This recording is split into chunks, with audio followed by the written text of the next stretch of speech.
Here's another factor that we maybe haven't considered yet. There's no downtime. I'll give an example. When the cameras, let's say the cameras went off right now, and you say, "Oh, Tony, we got to work on this camera for the next 15 minutes." During that downtime, right? Paul would be on his phone, I'd be on my phone, you'd be on yours. Back in the day, that downtime, right, is when it allowed for communication. Yeah. But now we're distracted.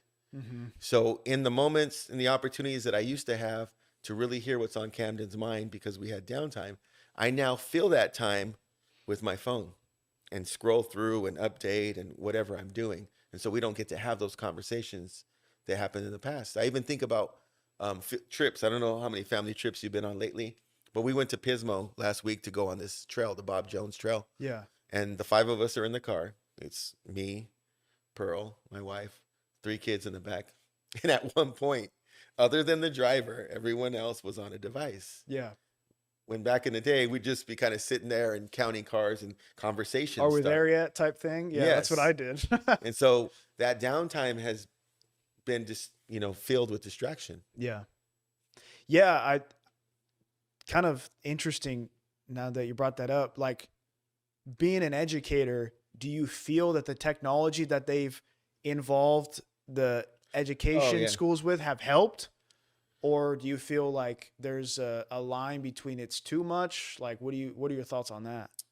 I think it's like most things with technology, there's a double-edged sword. Yeah. For social media, as an example, I live off of social Of media. course. Yeah. That's, at some point that will be a source of income for me. Like it'll be my job. So I understand the benefits of reaching out to people with positive messages and connecting, but I can also see the other side, the trolling, the keyboard warriors, as Yeah. they're called. Yeah. And I'll tell you one rule I have is that I don't have anything on any of my platforms where I have an anonymous handle. You know why? Because I will be a lot less responsible about what I say if I'm not held accountable.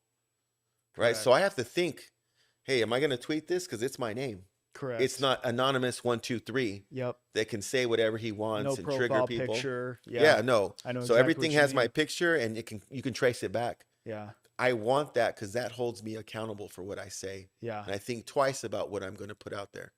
It's a stress reliever for a lot of people because those keyboard warriors with no profile picture, no bio or nothing, whatever they're going through the day, they tried to put that on other people. Project. And it's projection. And I mean, I even saw that when I was doing street interviews. I would ask people regular questions. It was mostly like, relationship questions, whatever. And I would ask them these questions and, the people would respond in their own way, in their own opinion.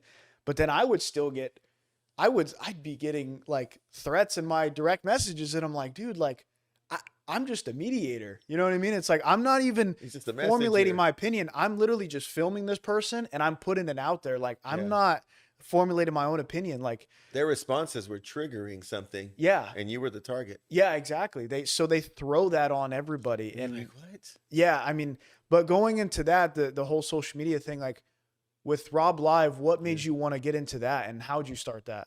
So Rob Live started because the name itself has twofold. The first thing is on Facebook, you have a live button, Yeah. right? And so you can go live on certain things. And so at first I was just introducing myself. Hey, this is Rob live from Disneyland. Yeah.